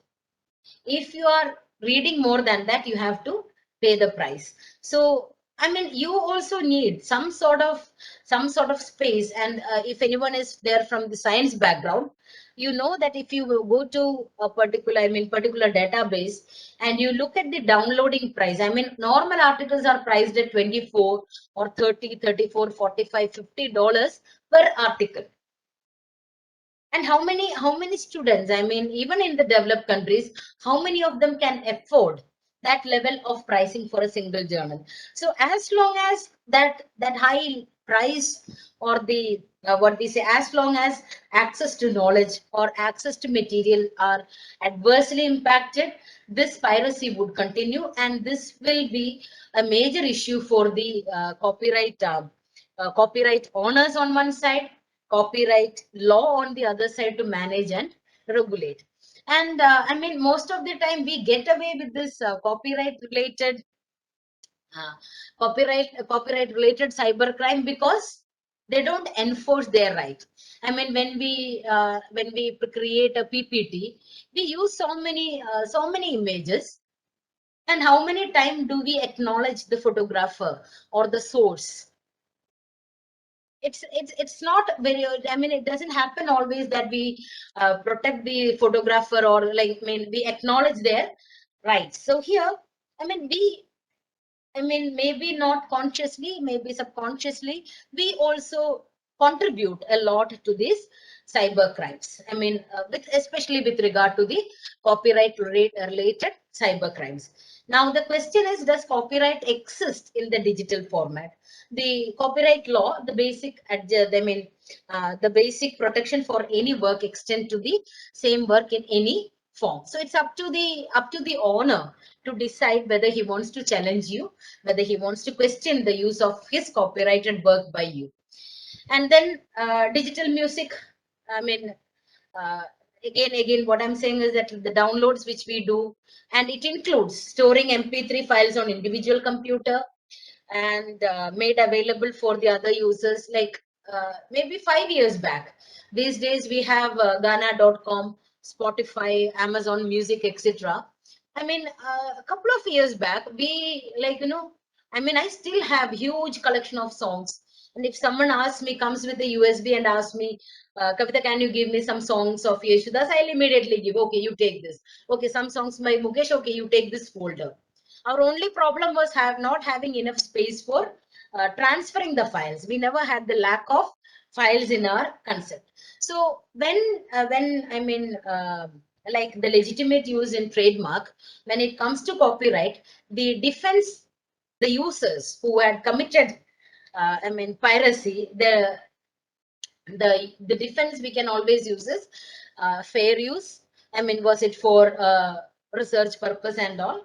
But then fair use also comes to only limited instances when it comes to copyright related cyber crimes. Then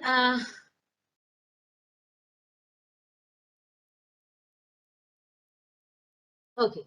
Uh, so, I mean, then we have the rights of reproduction and database. So basically, a database is a collection of data in cyberspace. Those who have studied IPR or taught IPR, you will know that the Feast publication case, where the court said that data as such will not be protected. If you are compiling data, you may protect it, like, what we say, you may have a right in your compilation and other things. But when it comes to the digital space or the cyber space, what happens is that many articles which we may have contributed couple of years back to many print journals, they have been converted to the digital format. So the question is, if you have given it into a print periodical, can the journal owner or can the journal institution convert it into a digital context without your without your permission? So the question is, especially when you're doing your PhD, you have this tendency of scanning and keeping your data rather than carrying around your books. You scan and keep it. Libraries all over the world also, they do scan. Especially books which are difficult to get into your hands and all. If it's a rare book, if it is an expensive book, most of the libraries scan and keep a soft copy. So the question is whether you can keep it in. That is basically digitization. So whether digitization is permitted in copyrighted work.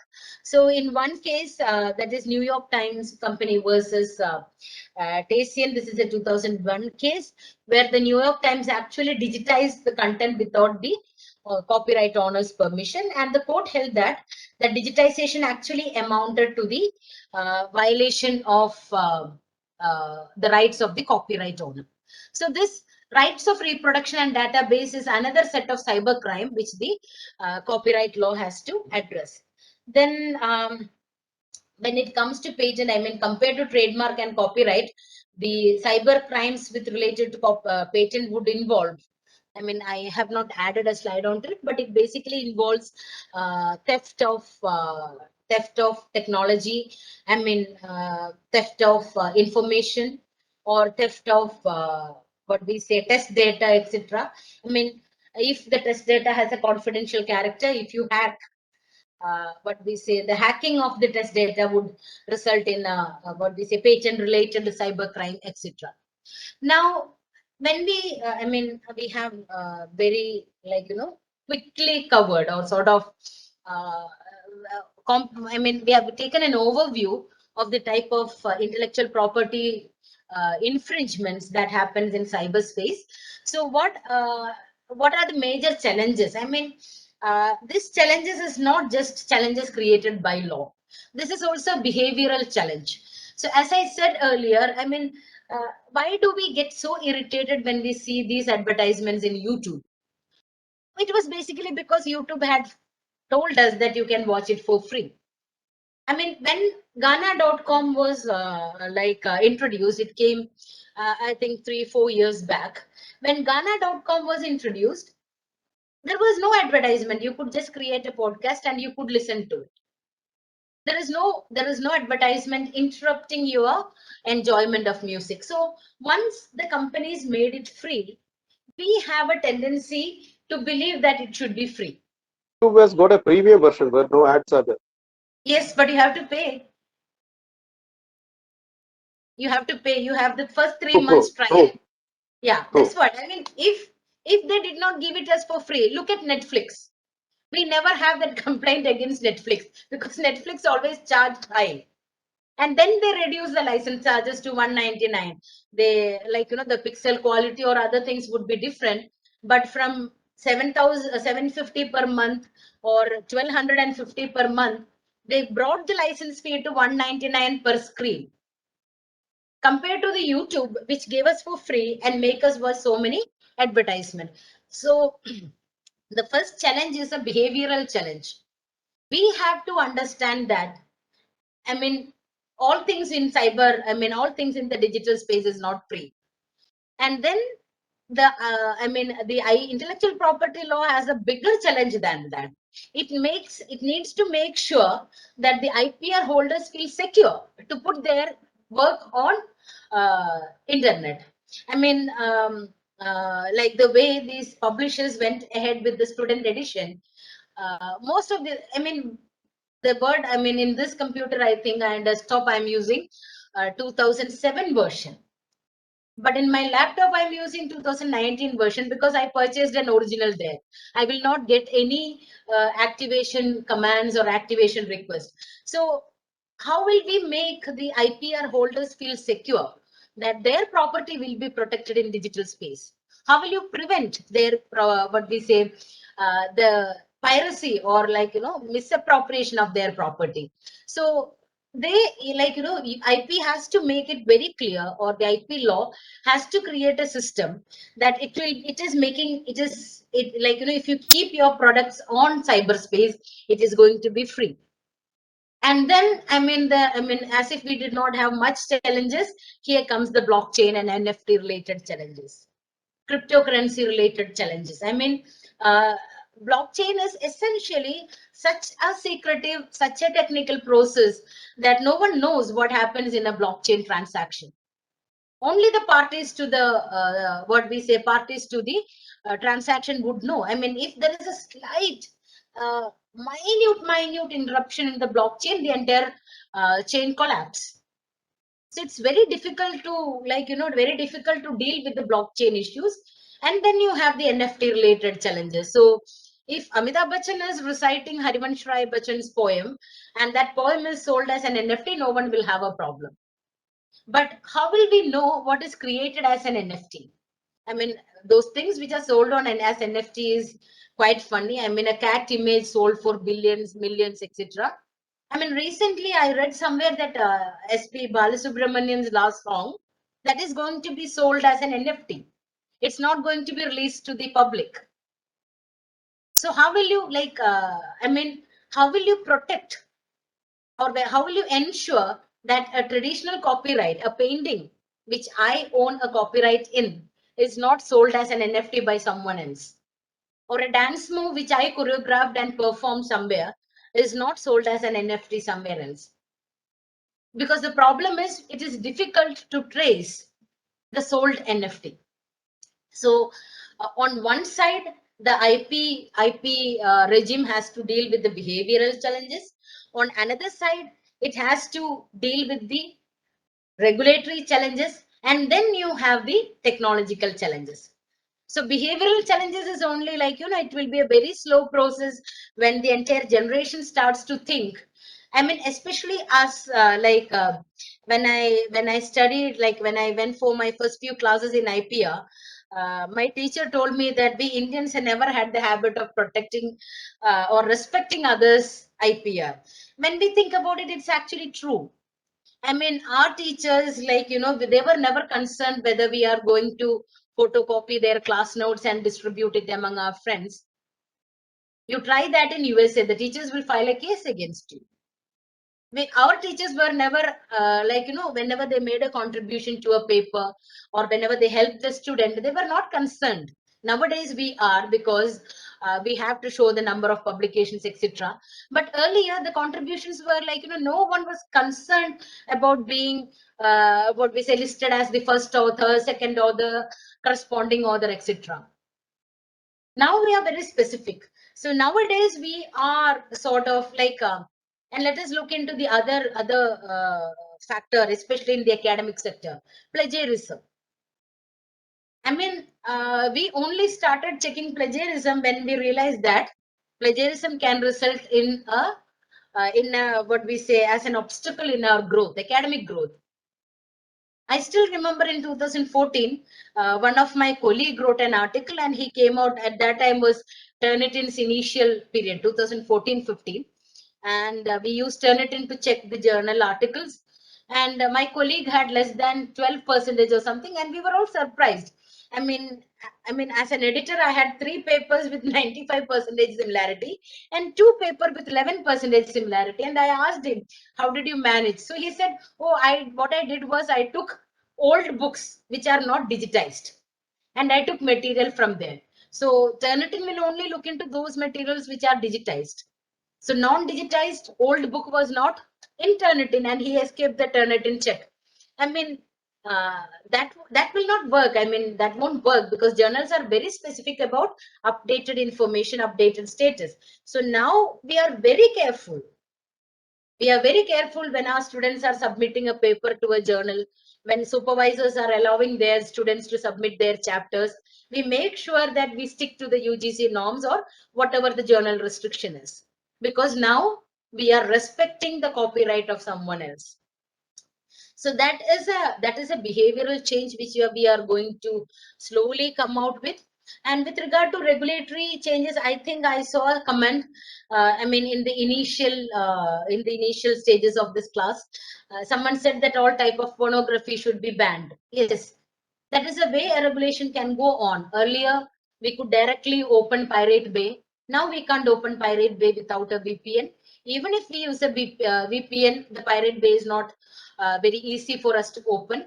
And similarly, there were the sites called torrent, utorrent.com, where all of us would be members to that, or all of us have what we say installed the torrent software in our computer. And what happens is that this torrent the torrent software stream allows us to stream from others' computer. It's a peer-to-peer streaming, and they also stream from our computer. But now uTorrent will not work. Google, if you try to open these in Google, compared, like, if again, when we compare Microsoft Edge, Mozilla Firefox, and Google, you will see that most of the websites which are to be blocked, it is difficult to open them in Google Chrome. Some of them still might open in Firefox. But in Google Chrome, they have created technical barriers to these sort of websites where we are eligible to get what we say pirated version. So we will not be able to, I mean, usually we will not be able to access Sci-Hub or LibGen through Google Chrome. At the same time, they will open in Firefox. So now the regulatory agencies are looking into the prohibition or banning or entry to these type of websites, which would result in the legitimate IPR holders' rights being adversely affected. So these are the challenges which the regulatory agencies have to face, and they need to be supported by the required technological measures. I mean, as of now itself, you know that with regard to cryptocurrency or blockchain or NFT, Ms. Nirmala Sitharaman, the finance minister, actually, she comes up with government positions on each of them. That means government is very keenly looking into this category and seeing how it needs to be controlled, how it needs to be how it needs to be protected or regulated. Now, I mean, at least I hope that at least a few set of information have been discussed or conveyed in this class. And in that context, I think we need to revisit the question, why do we need cyber law? I mean, the main reason we need cyber law is that cyberspace is an intangible dimension, and it's impossible to govern and regulate using conventional law. The conventional law which regulated tangible property will not work in a cyberspace. And I mean, from a negative perspective, I know that comment is a little bit negative, but that is a fact. When it comes to cyberspace, there is no respect for jurisdictional boundaries. And I mean, the data, I mean, the amount of information that flows in every second, billions of emails, and multiple, I mean, at the same time, how many websites are we opening? So these documents are being opened, these websites are opened, information is made available, and at the same time, at any time of the world, there is some working hour, right? So think about the money that is being transferred. So I mean, this, and I mean, most importantly, it can be I mean, anyone can participate in it. Even though the website, so for example, Facebook used to say you need to be 18 if you want to have an account. I mean, at that time, even 5-year-old kids were making Facebook. They all have, nowadays, that is not even an issue. Most of them have Instagram accounts. Most of them have, most of them have Twitter accounts. Most of them have Facebook accounts, WhatsApp. I mean, we are not concerned about the age. I mean, websites are concerned about the age. Websites say you have to tell us whether you are a human being or not. You open 20 tabs at one point, and the 21st tab will ask you to check. Click on the images which will have traffic light, or click on the image which will have a bus. Basically, the computer or the operating software thinks that you are a boat. You are or you are an what we say, a digital entity rather than a natural entity. So the scary part is that it is open for all, and then it offers enormous potential of anonymity for its members. I mean, most of the Facebook, what we say, Facebook profile pictures, I mean, you can keep any picture you want. No one is going to know whether it is you or someone or an actor. I mean, it's up to you. It gives you an anonymity. Even if you are creating an email, I mean, your email is your new address, right? No one asks for your postal address these days. They only ask for your email. And now it has gone another stage, and they only ask, is this your WhatsApp number? Because WhatsApping is much easier than an email. So it gives an anonymity to its members, and those who are studying human mind, human psychology, this tells you that there is a high chance of more and more what we say cyber issues coming up. So we need cyber laws to be a part of this. We need stringent measures to regulate and to look into the elements which would cause cyber crimes in digital space with regard to the intellectual property rights. So thank you. Thank you so much for listening to me. Now I would like to answer any questions which may be raised by the participants.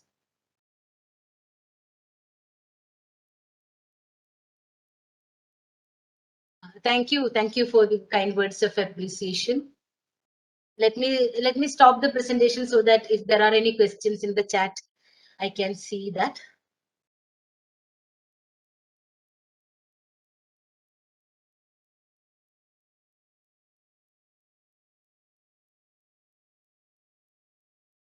Hari, can you hear me?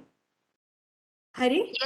Yes, I can hear you. No, ma'am, I was just talking to Hari. Yeah, ma'am. Yeah. I can hear you. Yeah, I ma'am. think Yeah, there was one question in the chat box. Could you just read it out? yeah, ma'am. Yeah, sure. Yeah.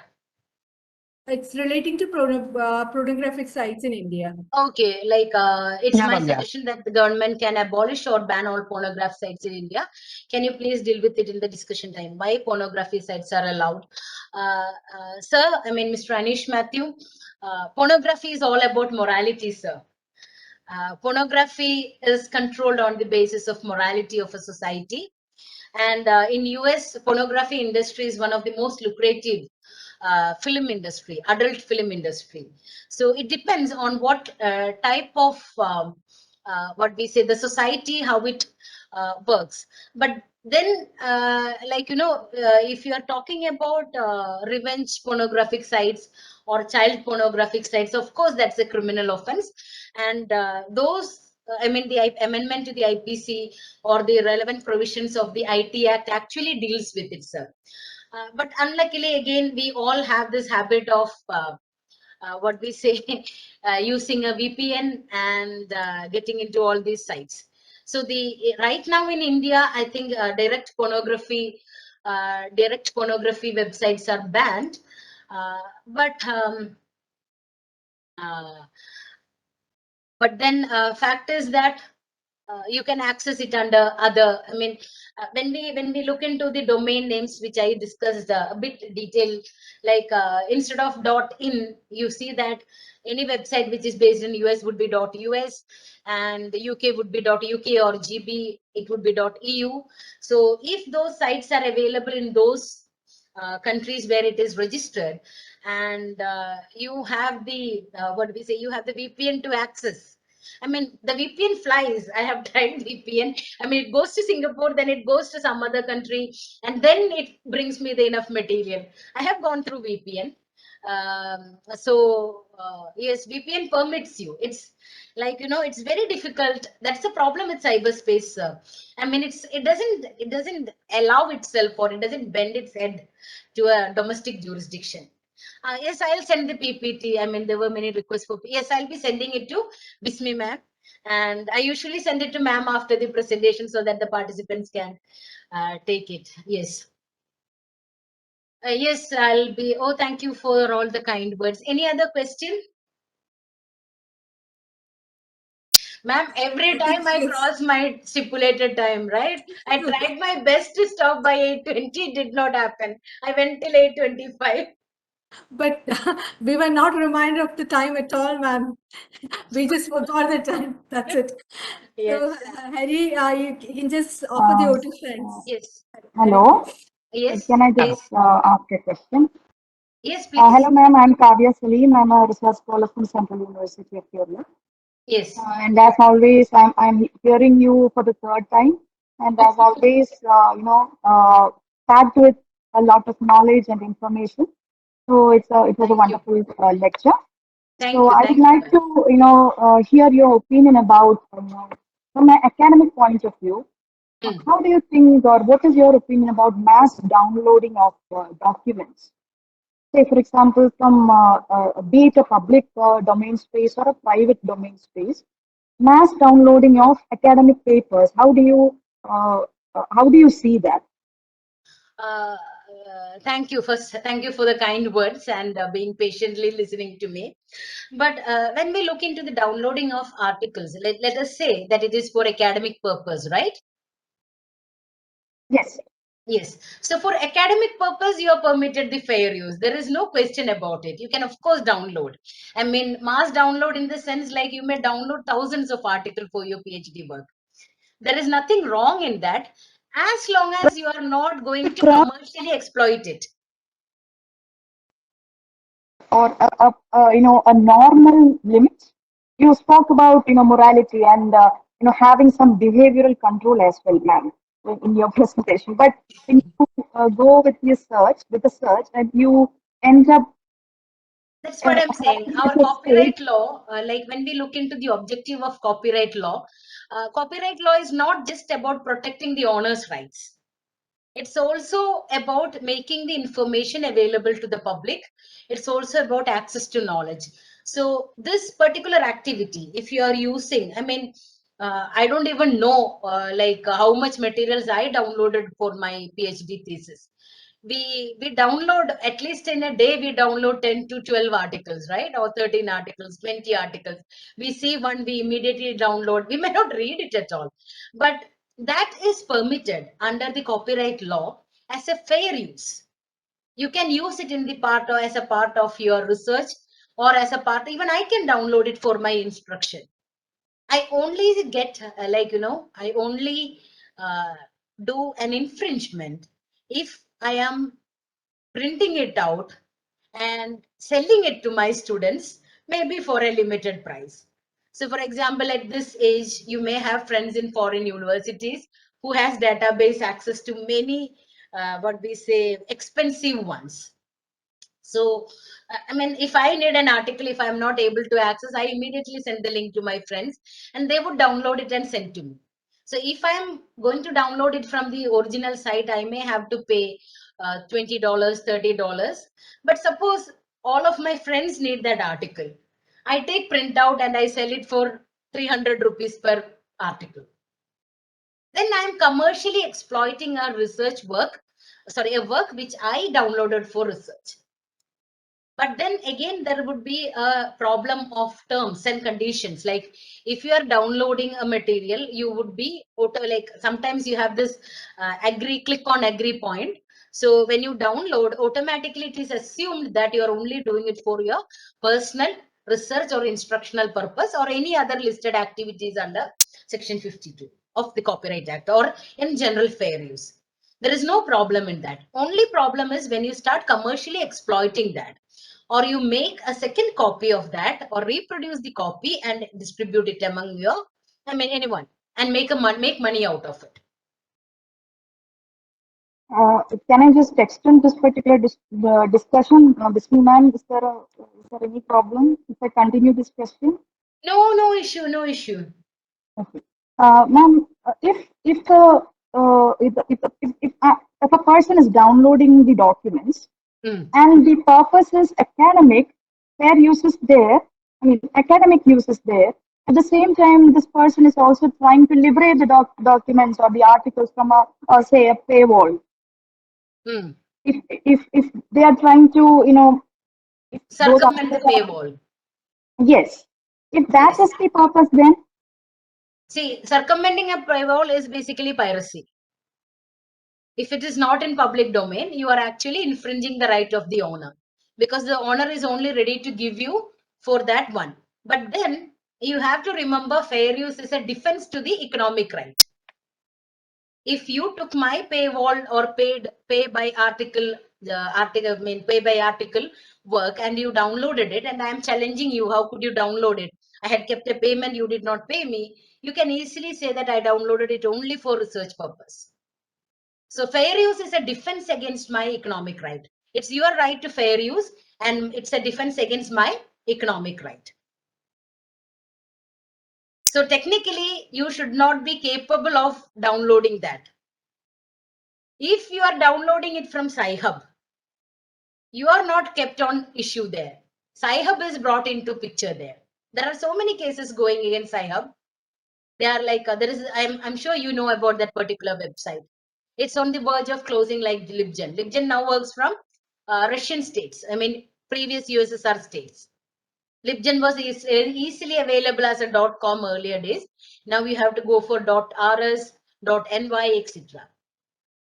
So if you are downloading it from a listed pirated site, then you are infringing the right, but then you can take the the defense of fair use, provided you are only using it for research purpose.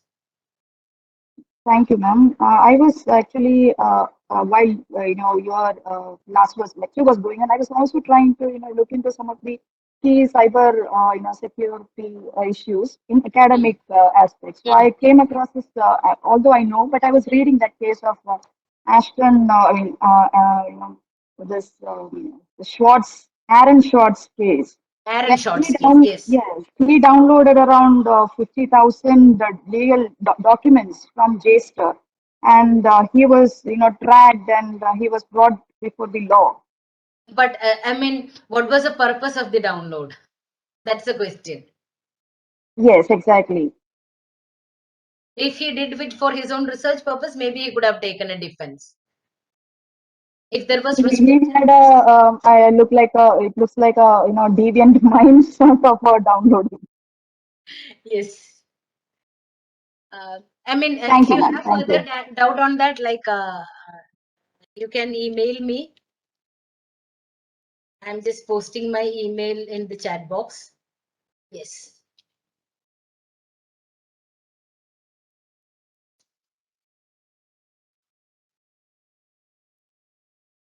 Yes, there is a question on standard operating procedure.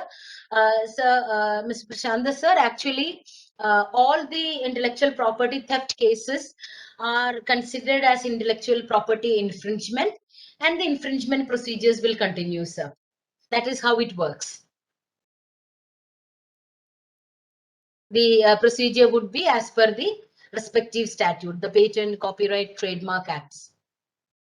That is why their consideration, considering that domain names, sorry, domain names are what we say are considered as trademark. Like they consider trademark domain name as trademark or serving the same purpose of a trademark. So the standard, there is no standard operating procedure separate for cyber theft, but actually it would be considered as an infringement. That's another challenge.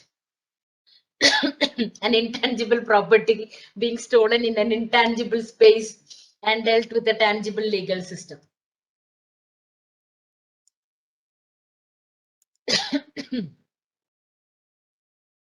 Thank you. Thanks a lot. Hari.